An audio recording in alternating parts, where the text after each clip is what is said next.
What's up? It's producer Ben Ford. Today we're talking about headphones that translate the best. Let's get to it. So in the world of mixing, headphones can range from $200, really $50 to thousands of dollars. And there's always that point of diminishing return. And I think I've found it with the headphones that I use all the time, which I'll tell you about later. So the first thing you need to know is that there are 3 different types of headphones you're generally going to get when it comes to mixing music. You have open back, semi-open, and then there's closed back. Now, how you're able to use those completely depends on you, because you still, no matter what they are, speakers, monitors, headphones, you got to learn your own monitors. But there's some real advantages to having one of those 3. So first, let's talk about open back headphones. Those headphones allow you to hear the room that's around you while placing the drivers perfectly in line with your ears, so you hear exactly what's happening in the music that you're listening to. Now, everybody's gonna say, oh, I don't mix in headphones, you're gonna miss the center cone. That is true. There is a section of the mix soundstage that you won't have purview to, because yes, you have 2 drivers on the side, you're not getting that 45-degree angle. So that section that's right here, you won't have purview to. Open back headphones have a flatter response. They don't have as much bass because they're not creating the pressure necessary to translate that bass into your ears, but they have a good bass response that allows you to hear the things you need to hear. Remember, you still have to reference all your music in lots of places before you say mix is done. So the next thing is semi-open back headphones. Those tend to be heavier. A lot of times the closed portion of those headphones accentuates the higher frequencies, so you hear a lot more technical detail, but it's also harsh at the same time. And though it's there's a tool and there's a use for it, right? There's always a use for that sound, but it may not be the most comfortable thing to listen to for a long period of time. Semi-open backs, I do have my choice, and I'll share that with you shortly. The last set of headphones you're generally going to see people mixing with are called closed back headphones. They tend to be on the cheaper side, right? Those are the really cheap ones that you can get starting at $50. There's a really good standard pair that's always $100 every single time that I'll talk about in a second. And, hopefully they're comfortable, but you're not going to get a flat sound from them. So the decisions that you make need to be decision informed by the time that you've used listening to those, rather than the thing that you're hearing right away. You don't want to take them and put them on and say, I'm gonna make this decision. No. You want to listen to a bunch of different songs and say, I'm gonna make this decision based on this because these headphones translate like this. That's the only way that you can faithfully depend on closed back headphones. So what are the choices that I use? All right, so for open back headphones, I use the Sennheiser 600 HDs. These are 300 ohm and they have a frequency response from 12 hertz to 30,000 hertz. And, nobody's hearing that high, but they translate well. I could use these and then go reference on those behind me or reference in the car and get really, really, really, really close to a finished product. The HD 600s, they come with a replaceable cable. There are other people that make aftermarket cables. I tend to just stick with the Sennheiser cables because they sound fine. There's no reason for me to do that. You have the 1/4 inch and 1/8 inch jack.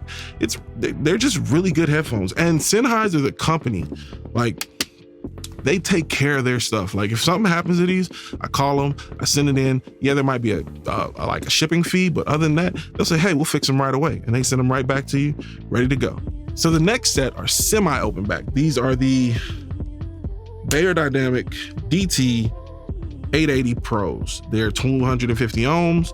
They go from 5 hertz to 35,000 hertz.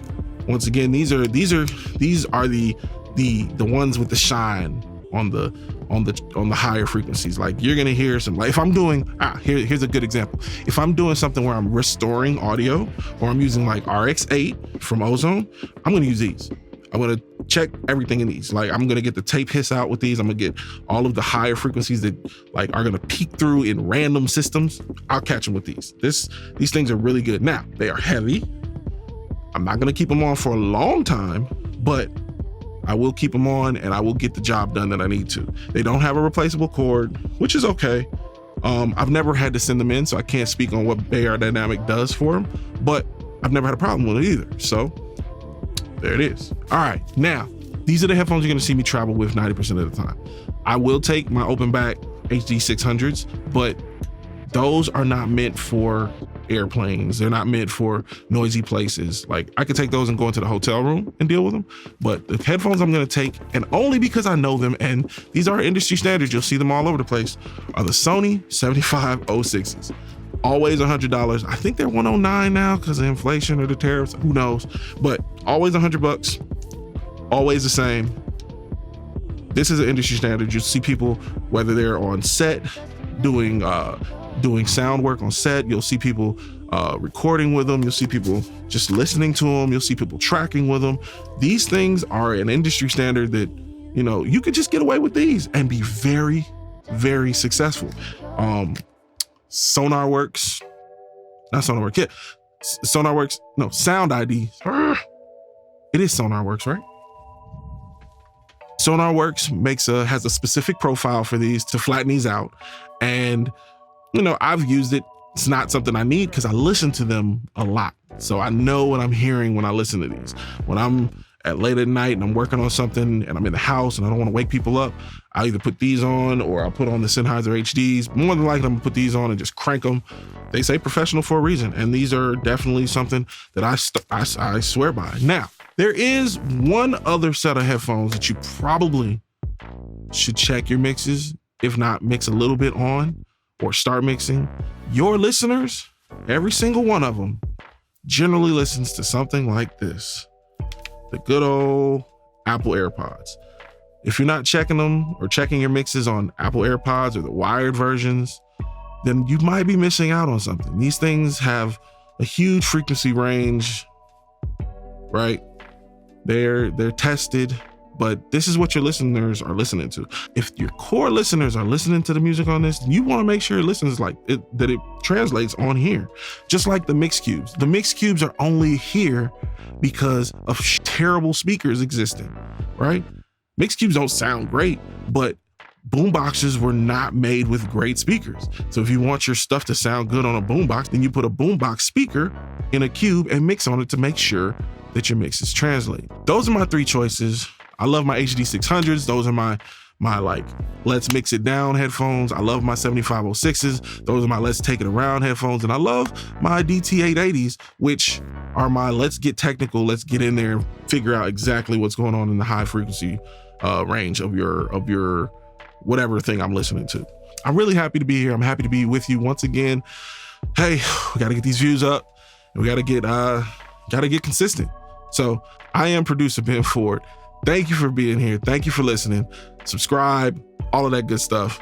Peace.